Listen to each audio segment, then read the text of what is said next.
Welcome. You have just been ushered past security and into the private meeting of the most lucrative and misunderstood industry in the entire world, real estate investing. What you're about to hear rarely leaves closed doors, because we're taking a deep dive into the anatomy of deals, battle-tested strategies, and the psychological makeup of sellers, understanding what pressures them, what drives them, and what makes them say yes. Most people only see the surface level stuff, but we operate underneath it. I'm your host, Dayton, alongside Keith and special guests, and this is the First Deal Podcast.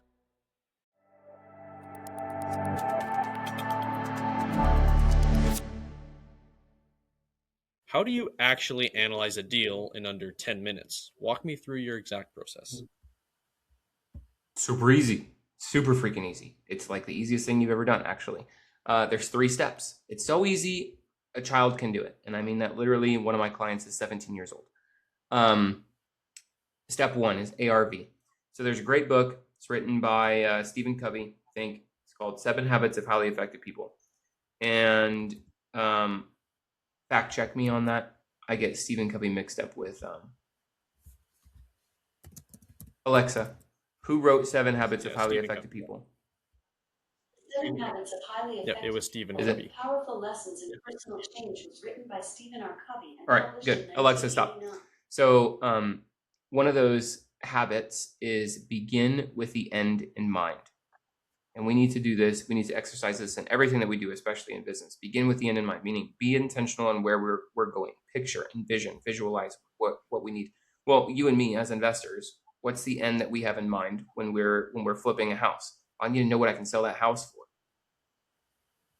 So let's pull comps. Comps stands for comparable properties. So it needs to be truly comparable. You can't really compare a 4-bedroom house to a 3-bedroom house. You can't really compare a ranch style house to a 2-bedroom plus a basement, even if it has the same square feet. So finding truly comparable house, comparable with the beds, bath, square footage, and lot size. These are like the basics, as well as the layout, potentially even the year built. These things matter less as you go down, like year built. For example, I have a house that was built in 1918. It's a rental, and it's beautiful. You would never know. You would never know that it was built in 1918 because we took it down to the studs and everything is brand new. But just because it was built a long time ago doesn't necessarily mean that I should be comparing it to other 1918 houses, right? But should I be still comparing it to a 3-bedroom, 1.5 bath that's roughly 1150 square feet? Yes, that is super important. 2-story, yes, not a ranch style because mine is 2 stories. It's not really. It's 1 story with a loft up front. Oh, okay. Anyway, so pull comps. That is an art in and of itself. But anybody who says that it's an art and not a science, they may be very good at it, but they cannot teach it. So similarly, some may say that golf is an art. Well, if you believe that golf is an art, then you probably really look up to people who are exceptionally good at golf, and maybe they can't explain it. But there are people who can break that down into a science. Music is an art. Most people who are listening to this don't know that I was a professional musician. Like, I'm exceptionally good. I didn't even know that. What? Really? No. Yeah. What So did you play? Flute? trumpet. Oh. Flute. Trumpet. Shut up. Yeah. So like I am fairly objectively one of the best trumpet players in the nation. I haven't touched a horn in the longest. I play French horn. I play piano. Like, yeah. Okay. Anyway, music is by definition an art. However, any good musician can break it down into math. It's nothing but math. A whole note takes up the if you have 4 beats in a measure, it takes up all 4 beats. A half note is going to take up half of 4, which is 2, so it takes up 2 beats. A quarter note is a quarter of the measure, and if it's 4 beats in a measure, then it's 1 beat, so on and so forth. And so everything triplets, whatever it is. Then we get into different meters within your beat, so on and so forth. Everything can be broken down into a science. Let's take actual art, like drawing art. Anybody who except for abstract art. I'm not talking about abstract art. I'm talking about especially like portraits of people. What makes a really good portrait of a person, whether real or like a real person or a figment of somebody's imagination? There's ratios for everything. Where you should put the eyes, how big the eyes should be, where the eyes are in relation to the nose, how big the nose should be, where should the ears be if you are framing a subject from the side angle, so on and so forth. These are nothing more than shapes with ratios. Everything is a shape with a ratio. It can be broken down into a science. Okay. Everything. Every good teacher can turn art into science. So this is fully applicable when comping properties. It's an art. However, you can get really good at teaching it if you can break it into a science. So step 1, determine your ARV. Pull comps and let that tell you what the property will sell for. Step 2 is what we call gap analysis. This is where the house is in its current condition, and this is where all of those comps are. Let's say that your house has laminate floors, woodblock countertops, brown carpet in the bedrooms, pink shower tiles, nasty outside aesthetics, and no curb appeal. But all of these houses have like a ground or neutral or like it's called grayish. It's like gray and beige put together type of paint, and really nice light floors, or in some like northeastern states, actually right now, dark wood floors is kind of the fad, and like polished chrome or brushed nickel features, or even gold or rose gold accents when it comes to your sink and your faucet and your knobs and everything like this. Your shower, is white tile or gray tile or something like that, so on and so forth. So you look at what's the condition that my house is currently in, where are my comps? That's your gap analysis. Then you just estimate your repairs. What are the things that I need to fix? I got to fix the paint, got to fix the flooring, got to fix the kitchen, got to fix the blah, blah, blah, blah, blah. How much are each of these things going to cost? Again, we have software for all of this, by the way. That's step 2. Then step 3 is structure the deal. You have to know things like what is my ARV and what are my repairs. Those are necessary things in order to structure a deal. Another is financing. How am I going to enter into this deal? Does it come with built-in financing, i.e. a mortgage already in place? Maybe there's not a mortgage in place, but the seller is willing to finance me. Well, there's my financing. Deal comes with built-in financing. Am I going to have to go acquire my own loan? How am I going to do that? Is that going to be a DSCR loan, a debt service coverage ratio loan? Is that going to be a fix and flip loan? Is that going through a hard money lender? Am I going to go get my financing through a friend of mine and it's just private money, so on and so forth? Then what is my exit strategy? If I'm gonna, for example, rent the house, I probably don't want to get into a hard money loan because I'm not going to cash flow. Hard money loans are super expensive, monthly payments. You would have to refinance into something different, like a DSCR loan. So your exit strategy is going to depend on your entrance strategies, because they'll kind of box you into a corner. Well, if I'm going to do this exit strategy, then I have to have this as an entrance strategy, so on and so forth. Okay. That's how you structure the deal. Is step 1, begin with the end in mind, which is determine what your ARV is. Step 2, gap analysis, which is your repair estimate. Step 3 is structure the deal, both entrance strategy and exit strategy. Every single deal, I don't care where you are in the nation, I don't care where you are in the price point, I don't care where you are when it comes to the condition of the house.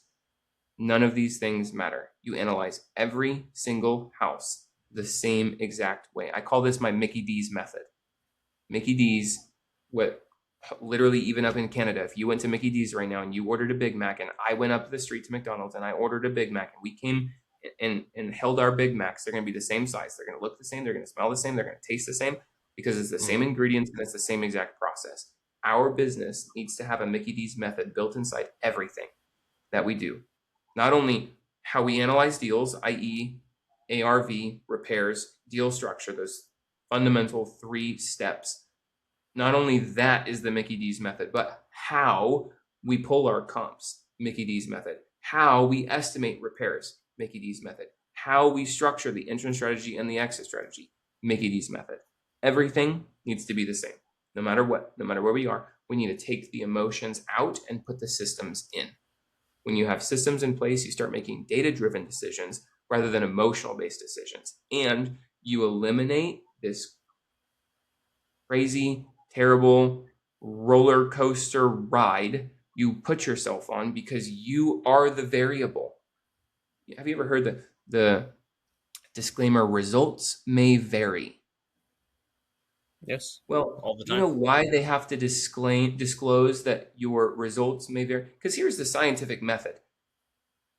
A plus B equals AB. You thought I was going to say C, huh? A plus B equals AB. 1 plus 1 equals 2, right? If you add 2 hydrogen molecules and attach it to 1 oxygen molecule, you're always going to end up with a molecular compound of water. Every time, no matter how many times you freaking try that. So why would results vary? Well, because you're an unknown variable. Stop being variable. If your inputs are variable, then your outputs, i.e. your results, are going to vary. If you are all over, then your results are going to be all. You can't expect to have consistency as the result if you yourself are variable. So that's why adding in standard operating procedures, step 1, determine your ARV. Step 2, estimate your repairs. Step 3, structure the deal. That is the only way to analyze every deal forevermore.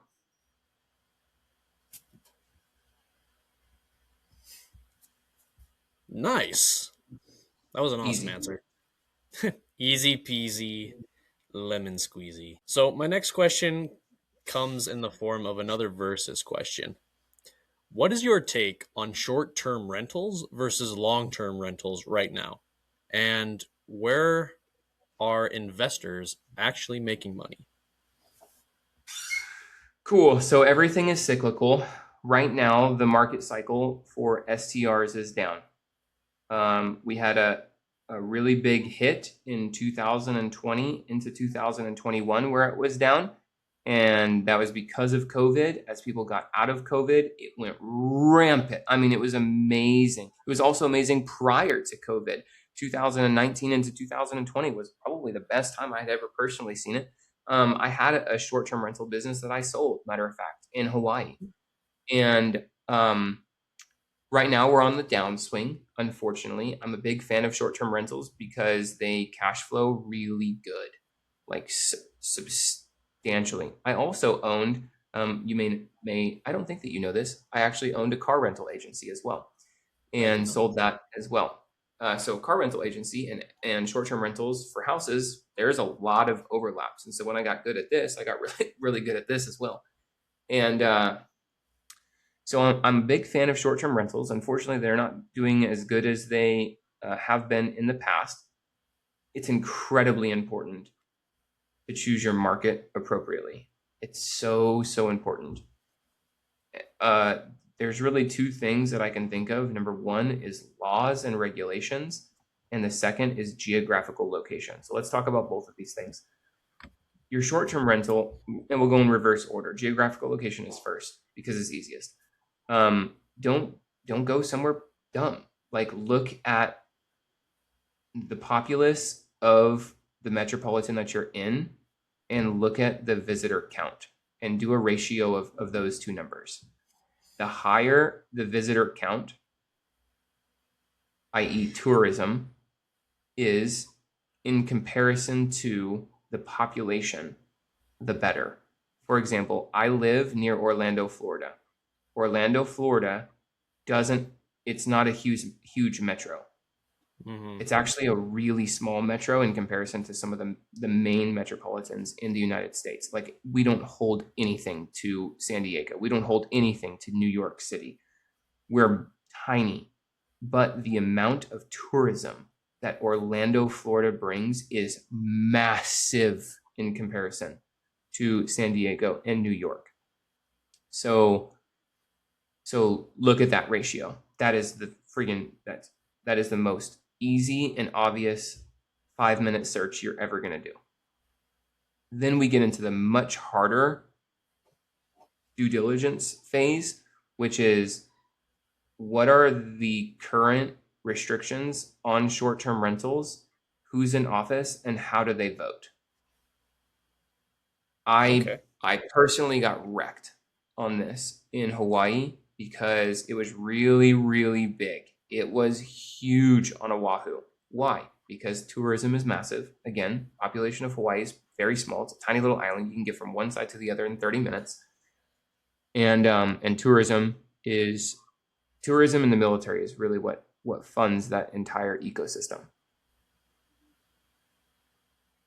So the problem with short-term rentals in Hawaii was that you were fighting for mass share of tourism, and you're the tiny person, right? You only own 1 unit, 2 units, 12 units, whatever. And you're competing against billion-dollar agencies in a trillion-dollar industry, which is tourism. So what I'm getting into is politics and lobbying, like Hyatt Hotel versus Keith Gillispie. I am a nobody, right? So Hyatt is going to win. When you are competing against Disney Resort in Alani, right? Like, they have a $1 billion budget for their freaking marketing, dude. They are going to crush you. They are going to buy votes. They're going to lobby. They're going to incentivize. You cannot hold a freaking candle to the Disney Resort or Hyatt, or think about any, Wyndham Grand Hotel. I could go all the chains that are in Hawaii, specifically along the strip of Honolulu, versus all of STRs, a whole bunch of single individual people. We got wrecked, and they lobbied, and they put people in office, and that completely changed the political dynamics of how people were voting, and we got restriction after restriction after legislation after blah, blah, blah, blah, blah, blah, blah, blah. It sucked. It was totally sucked. Totally outlawed, like, whole areas that were great for single family. I mean, I'm talking like $10 to $20, maybe even $30,000 per month net profit. Wow. Oh my goodness. It was really amazing, and it was easy.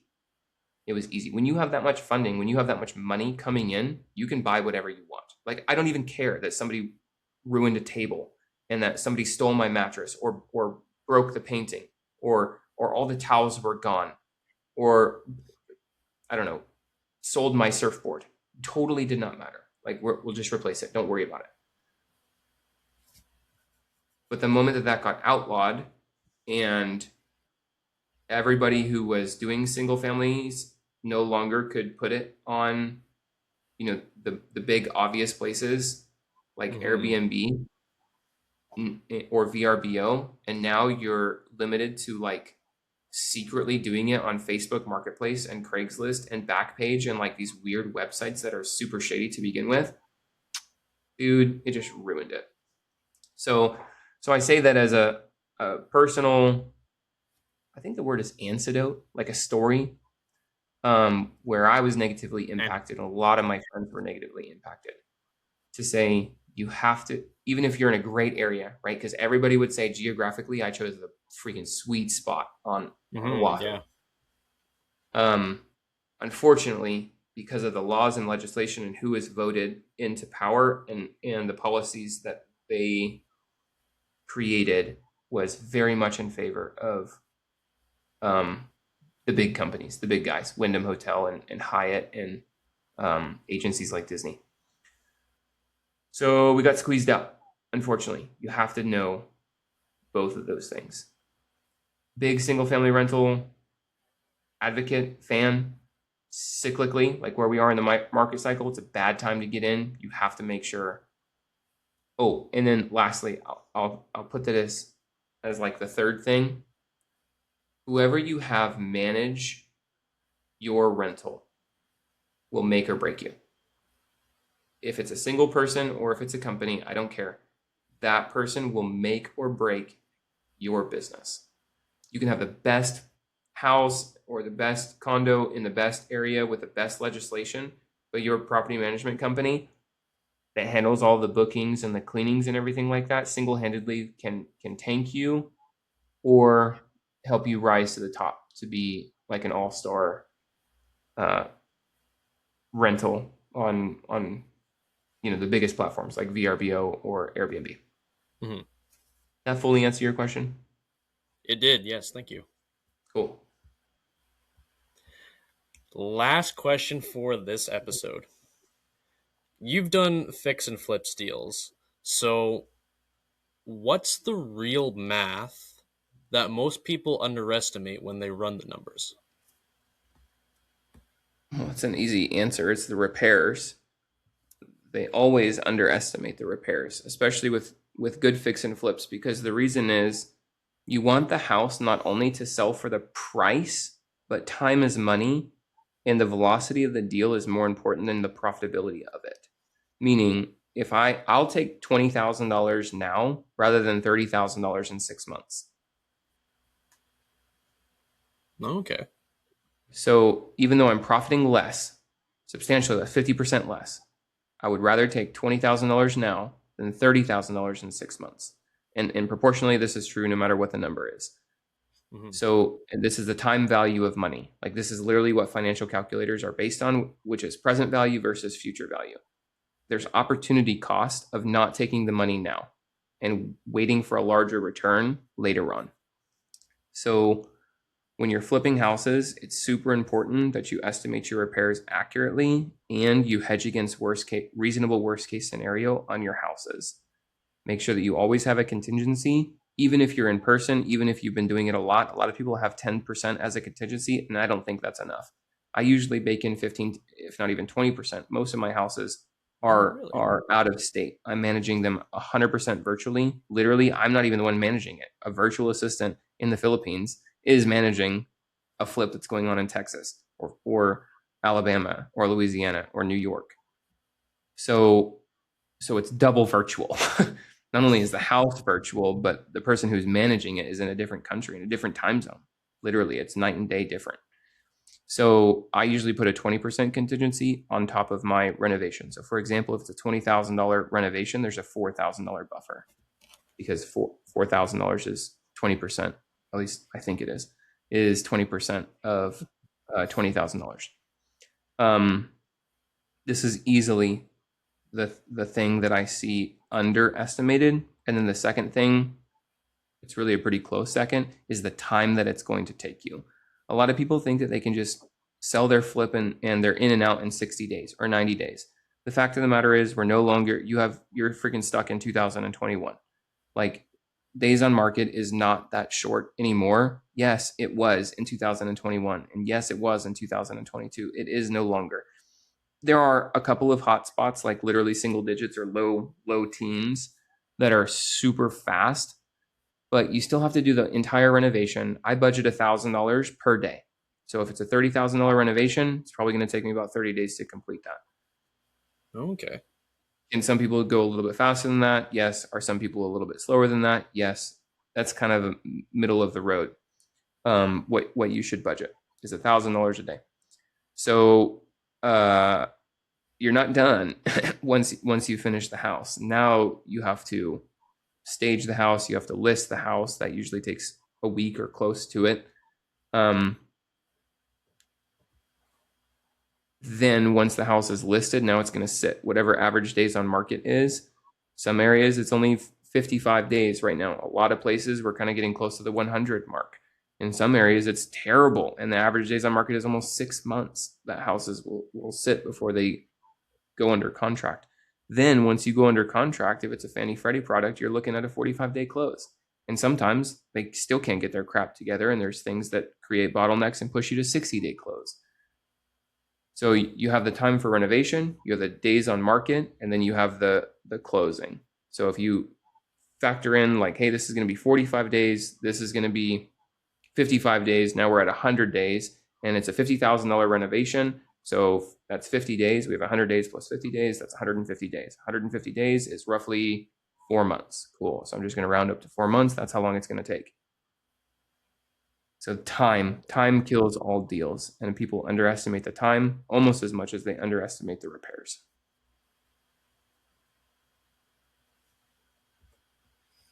Awesome Easy. answer, man. And I think we're going to wrap it up there for this episode. Sweet. Thank you, friends, for watching.